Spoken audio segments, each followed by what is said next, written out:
El año pasado, 2024, el mercado argentino fue el que más subió en el mundo, subiendo un 63,5%. Por otro lado, el mercado de Brasil fue el que peor le fue, cayendo un 30,5%.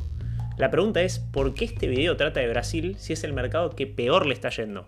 Veámoslo juntos. Hace unos días cuando armaba este video pensaba de qué manera se puede explicar fácilmente lo que está pasando con el mercado de Brasil, qué ejemplos, qué cosas se pueden usar para que se entienda. Y se me ocurrieron dos cosas principalmente. Por un lado, explicar un poco qué está pasando con el EWZ, que es un índice que básicamente resume un poco lo que le está pasando al mercado de Brasil. Este índice engloba dentro el 85% de las empresas más grandes de Brasil. Entonces, viendo lo que le está pasando a ese índice, nos damos una idea de qué está pasando con el mercado brasileño. Por otro lado, otra idea que se me ocurrió es explicar una frase que dijo Baron Rothschild, uno de los banqueros más poderosos del mundo. La familia Rothschild seguro la escuchaste nombrar. Y este tipo en 1815 dijo una frase que creo que representa muy bien lo que está pasando ahora. Antes de ir a esa frase, creo que lo más simple es que empecemos viendo el gráfico y que veamos qué cosas podemos identificar para darnos cuenta cómo le está yendo a Brasil hoy en día. Si te fijas, desde 2008, que es un poco la línea que tracé acá, el mercado de Brasil viene en una tendencia bajista fuerte, ¿sí? Tuvo sus subidas, pero a la larga está yendo para abajo. ¿Por qué pasa esto? Ya lo vamos a ver en el video. Pero incluso si te fijas, a día de hoy el EWZ, si alguien quisiera comprar el EWZ, que básicamente sería como comprar partecita de muchas acciones de Brasil, diversificar tu plata en varias empresas del mercado brasileño, el precio del día de hoy de este índice es de 25,84, ¿sí? Y en el 2020, que es esta punta que acá marqué, estaba en 47. Supongamos que sea 50, pasó de 50 a 25. O sea, bajó un 50%. Lo cual es una caída bastante grande. Pero si lo tomamos más atrás, vayamos por ejemplo a 2008, que es esta otra línea, el EWZ llegó a valer 102 dólares. O sea que desde ese momento hasta ahora bajó un 75%, 70 y algo, pero el punto es que bajó muchísimo. ¿Qué significa todo esto? Bueno, por ahora sabemos que el EWZ, que refleja un poco cómo le está yendo a Brasil, en 2008 tenía un precio de 100, en 2020 tenía un precio de 50 y hoy en día tiene un precio de 25. Entonces sabemos que cayó un montón. Ahora, ¿cómo conecta esto con una frase que dijo un tipo que vivía en Europa en 1815? Lo que te dije de Rothschild. Bueno, en 1815, te pongo en contexto, estaban las guerras napoleónicas en Europa. Imagínate, contexto, guerra, caos, pánico, todo el mundo con miedo. ¿Qué hacía la gente? Vendía las acciones de las empresas, ¿sí? Y obviamente cuando pasa esto, el precio de las acciones se empieza a desplomar. Empieza a caer, empieza a caer, empieza a caer. Y acá es cuando Rothschild hizo un poco su jugada y lo que hizo fue comprar, ¿sí? Aprovechó que todo estaba cayendo, que todos estaban vendiendo y él dijo, bueno, voy a comprar en este momento. Ahí sale la famosa frase que se le atribuyen a él, que es que hay que comprar cuando haya sangre en la calle, que si la llevamos un poco más al lenguaje de las inversiones, básicamente significa que hay que comprar cuando todo el mundo está vendiendo, pero también podría aplicar a la inversa. Podrías vender cuando todo el mundo está comprando y cuando tu tía te pregunta qué es Bitcoin y cómo se invierte en eso, por ejemplo. Esta corriente de inversión se llama Contrarian Investing porque básicamente es ir en contra de lo que está haciendo la mayoría. ¿Y cómo conecta esto con el mercado de Brasil? Bueno, lo único que hicimos hasta ahora rápidamente fue analizar el gráfico y ver que desde 2008, o si tomás desde 2020, el mercado de Brasil está cayendo, ¿sí? Obviamente, a medida que un mercado va para abajo, tiene sus correcciones para arriba, no cae siempre hacia abajo sin subir, y lo mismo a la inversa. Si sube, obviamente va bajando, pero lo importante es ver la tendencia a largo plazo. Y lo que vemos es que de 2008 hasta acá viene cayendo. Entonces, sería interesante plantearse cuándo es el momento de aplicar esta estrategia de inversión de Contrarian Investing y empezar a posicionarse en Brasil, empezar a comprar acciones del mercado brasileño, porque en algún momento las podemos considerar como que están en un precio de descuento, están baratas, siempre y cuando la empresa que vayamos a comprar consideremos que es una empresa que tiene valor, ¿sí? Que aporta valor al mercado. Porque algo baje de precio no siempre quiere decir que es buen momento para comprarla. Eso creo que es una cosa importante a entender de las inversiones. Mucha gente veo que dice, bueno, bajó un montón, hay que comprar. Eso es relativo, puede seguir bajando. Entonces, ¿de qué manera podemos analizar rápidamente si es un buen momento para invertir en Brasil, ya sea en este índice o en todas las acciones que te interesen? Hay una manera muy fácil que es empezar a usar ciertos indicadores de análisis fundamental, que es lo que se usa para analizar empresas básicamente, o en este caso lo vamos a aplicar al mercado de Brasil. Yendo al EWZ particularmente, podemos usar el Price Earnings Ratio, que sé que parece un nombre complicado, pero es bastante más simple de lo que parece. Price es el precio, ¿sí? De una acción, o en este caso al ser este índice que engloba todas las empresas, vamos a hacer el precio de todas las empresas que están en este índice. Eso va en el numerador, es una simple división, o sea, va en el numerador. Y en el denominador van las ganancias por acción, que básicamente es cuánta plata puede generar una empresa o todas estas empresas que están en el EWZ sobre la cantidad de acciones que hay circulando. Entonces, te lo pongo con un ejemplo muy fácil. Imagínate que hay una empresa que se llama empresa A, ¿sí? Que esta empresa A tiene un precio, ¿sí? El mercado le va a poner un precio para que vos compres la acción de esa empresa. Ese precio lo ponemos en la división, en el numerador.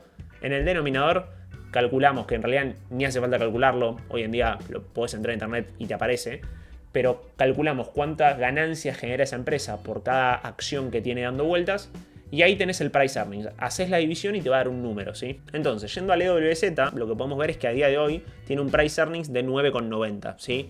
Y la realidad es que ese dato por sí solo no nos dice mucho. Tenemos que compararlo con algo, tener un punto de referencia.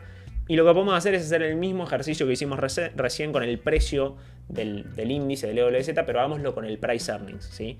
Si te fijas, tomemos el 2020 como habíamos tomado recién.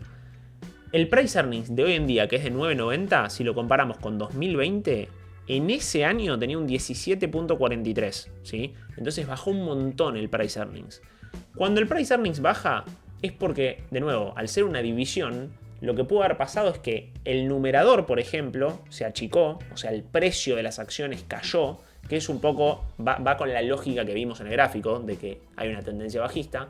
Si el numerador se empieza a achicar y el denominador no se mueve mucho, es decir, las ganancias que generan estas empresas, el número final de la división nos va a dar un número más chico. Lo cual, si lo razonamos rápidamente, que baje el precio de algo, pero que las ganancias de ese algo, de esas empresas, no baje, es algo bastante interesante y que nos podría parecer algo atractivo para empezar a invertir. Pero lo que me interesa es que no nos quedemos solo en lo superficial y que veamos el EWZ y que con eso ya saquemos conclusiones del mercado de Brasil y de todas las acciones que hay adentro, porque la realidad es que hay acciones que les está yendo muy bien, acciones que no, acciones que veo como una buena oportunidad de inversión, otras que no tanto. Entonces, en este caso traje una que a mí me interesa mucho, viene creciendo un montón y un montón de inversores están hablando de esta empresa. Seguramente la escuchaste nombrar, se llama Nubank, es un banco digital. Y básicamente lo que podemos hacer es analizar 4 indicadores básicos. Es como aplicar un pequeño análisis fundamental para ver si es un buen momento para invertir en Nubank o no. Entonces, vamos con el primer indicador, si te parece, que es de nuevo el Price Earnings Ratio, ¿sí? Entonces, a día de hoy, el Price Earnings de Nubank es de 26,80, ¿sí? Este indicador ya no hace ni falta que lo calcules, hoy en día lo encontrás en cualquier página, Yahoo Finance, investing.com. Pero lo que vemos es que es de 26,80, ¿sí? Y otra cosa interesante es que el price earnings histórico, si vamos viendo hacia atrás cómo viene dando ese número, lo que vemos es que viene cayendo, ¿sí? Y volviendo a la lógica que explicamos antes, al ser una división el price earnings, si el número se va haciendo más chico, es porque, por ejemplo, el numerador, que es el precio, se puede venir achicando, o las ganancias de la empresa pueden venir creciendo, que el denominador sea grande. Eso achicaría el resultado de la división. Entonces, que Nubank esté teniendo un price earnings cada vez más bajo puede ser considerado como que de a poco la empresa está empezando a estar barata porque sus ganancias siguen creciendo y su precio todavía no refleja eso. Podría ser interpretado así. Obviamente hay más de una interpretación, pero es una buena lectura. Por lo menos yo un poco voy por esa línea. Por otro lado, otra cosa que se puede analizar, vamos con el segundo indicador, es su crecimiento de ganancias, ¿sí? Esto es fundamental y es un poco lo que decíamos recién. El price earnings es esta división, las ganancias están un poco en la parte del denominador y si te fijas, la realidad es que en tema de ganancias Nubank la está rompiendo. O sea, las ganancias no paran de crecer y eso significa que le está entregando valor al mercado, ¿sí? Simple y llanamente como eso. Si la gente consume cada vez más y le da más plata a Nubank es porque perciben valor de la empresa y eso al fin y al cabo es lo importante. Otra cosa importante, el nivel de deuda. Hoy en día el nivel de deuda de Nubank yo lo considero que es sano. Obviamente hay múltiples interpretaciones de esto, pero es una empresa joven, es una empresa que no está hace 70 años en el mercado y es normal que tome deuda para crecer y para crecer de manera acelerada. Entonces, esa es otra cosa a tener en cuenta. Y después, si querés, vamos a lo último, que es el free cash flow. Esto que suena como algo muy complejo, pero es bastante simple. El free cash flow es básicamente la plata que le queda a la empresa después de cubrir todos sus gastos operativos, ¿sí? Cualquier compra que necesite, si fuese una empresa que necesita maquinaria, el free cash flow calcula un poco la plata que le queda. Y en el caso de Nubank, si te fijas, en 2021 venía siendo negativo, con menos 3.000 millones de dólares, pero ya a partir de 2022 es positivo y encima viene creciendo muchísimo año tras año. O sea, es muy importante ver que hasta este indicador también nos da una buena señal en relación a esta empresa. De nuevo, son 4 indicadores. Si nos metemos en el mundo del análisis fundamental, hay 20.000 cosas que se pueden analizar y muchas relaciones que se pueden hacer, pero creo que es una manera rápida de darnos cuenta de dónde está la empresa, ¿sí? Entonces, más allá de esto, y creo que esta parte fundamental del video, está buenísimo que analizamos el EWZ, analizamos Nubank un poquito rápidamente, pero no podemos obviar lo que está pasando con el contexto macroeconómico de Brasil. Y esto aplica a cualquier inversión que hagas, ¿sí? Si vos analizás una empresa o analizás un mercado, no podés dejar de lado el país en el que está esa empresa, ¿sí? Esa empresa, toda empresa está en algún país, reside en algún país, y lo que pase en ese país, política, económicamente, va a influir en la empresa, ¿sí? Entonces, ¿qué está pasando hoy en día en el mercado brasileño? Bueno, la realidad es que no está pasando por su mejor momento, ¿sí? Lula está nuevamente en el poder, tuvo gobiernos anteriores con un foco en intentar sacar a la gente de la pobreza y de hecho los números demuestran que lo hizo, pero parece que esta política vieja que él usó en sus gobiernos anteriores ahora le está empezando a quedar un poco más corta, ¿sí? Hay un muy buen video, que lo voy a dejar acá abajo en la descripción, de un canal que se llama Visual Economic, muy buen canal, que explica un poco cómo Lula intentó en el pasado sacar a la gente de la pobreza y que en este caso, en el contexto actual, la gente que pudo salir ya espera seguir escalando, ¿sí? Espera una mejor educación, espera poder comprarse más cosas, ya no aspiran tanto a solo salir de la pobreza. ¿Por qué te cuento todo esto? Porque hoy en día las políticas de Lula parecen no estar funcionando, ¿sí? O por lo menos en lo que es el mercado y la economía no están funcionando. Entonces, ¿qué es lo que pasó? Y por qué es muy importante que entiendas esto antes de decidir si querés invertir en Brasil o no. Lo que pasó básicamente es que el real se devaluó un 20%. Y de nuevo, como vimos en este video, un número en el aire no nos dice nada, tenemos que tener algún punto de comparación. Y para que entiendas qué tan grave es la situación del 20% de devaluación, si vamos hacia atrás, nunca en la historia pasó que el real se devaluó tanto de golpe, ¿sí?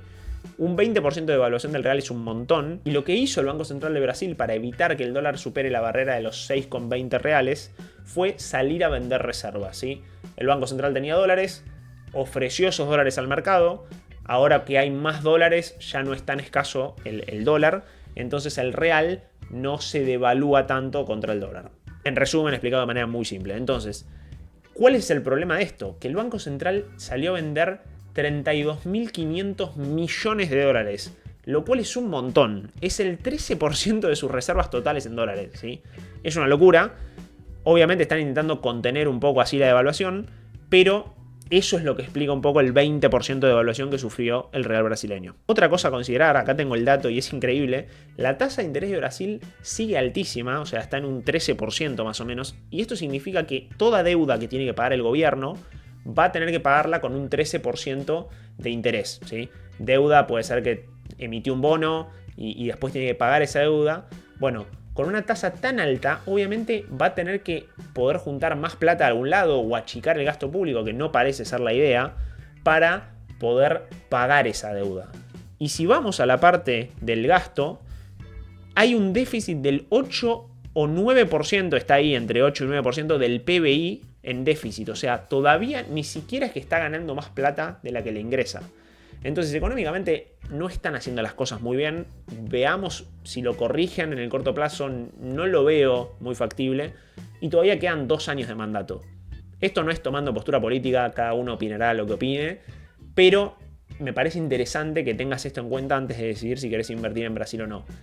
Por un lado, la realidad es que lo que veo yo en el mundo de las inversiones es que hay 2 posturas, ¿sí?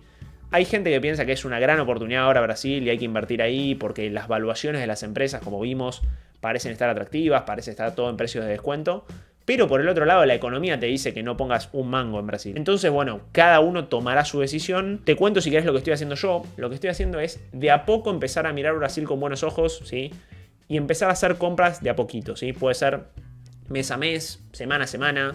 La famosa estrategia de ir comprando así de a poquito se llama DCA, que es Dollar Cost Average, y es básicamente ir comprando de a poco para, por ejemplo, si sigue cayendo, que tu precio de compra promedio sea cada vez más bajo, ¿sí? Y cuando repunte, bueno, que agarres esa subida. O si empieza a subir a partir de ahora, que no creo que en el corto plazo suba de una, vayas agarrando la subida de a poco, ¿sí? Y que no, por no haber invertido, recién puedas comprar cuando está todo más arriba. Entonces, eso es un poco lo que estoy haciendo yo. Creo que de acá a que termine el mandato actual, voy a ir de a poco haciendo compras en Brasil, en empresas que me interesen. Lo voy a ir compartiendo en este canal. Y lo interesante y lo importante que tenés que saber es que el mercado se anticipa, ¿sí? Esto aplica siempre. O sea, si vos querés esperar a que todo se acomode en Brasil para recién ahí comprar, no existe eso. El mercado funciona intentando anticiparse a las cosas. Pero bueno, ya para ir cerrando, lo importante con lo que te tenés que quedar es que si te interesa invertir en el mercado de Brasil, podés invertir en este índice que vimos, el EWZ. Vas a estar diversificando tu plata e invirtiendo en diferentes sectores de Brasil. Entonces, si le va bien al sector financiero, vas a ganar por ahí. Si al sector energético le empieza a ir mal, por ejemplo, ahí vas a perder, pero vas a compensar. Por eso están buenos los índices en general. Y si no, la otra opción que tenés es comprar acciones, ¿sí? Comprar acciones particulares. Obviamente puedes hacer un mix, puedes comprar el índice y acciones es otra posibilidad. Y hasta acá el video de hoy. Espero que te haya aportado valor, que te haya servido. Contame en los comentarios si coincidís con este análisis, si para vos es un buen momento de invertir en Brasil, si lo estás viendo con buenos ojos, si no, si crees que va a ser un desastre y todo va a seguir cayendo. Como decía, nadie tiene la bola de cristal, pero hay que tomar decisiones de inversión. Esto es lo que estoy viendo yo. Si te gustó el video, nos ayudas mucho dejando un like y suscribiéndote, que no te cuesta nada, y nos estamos viendo la próxima.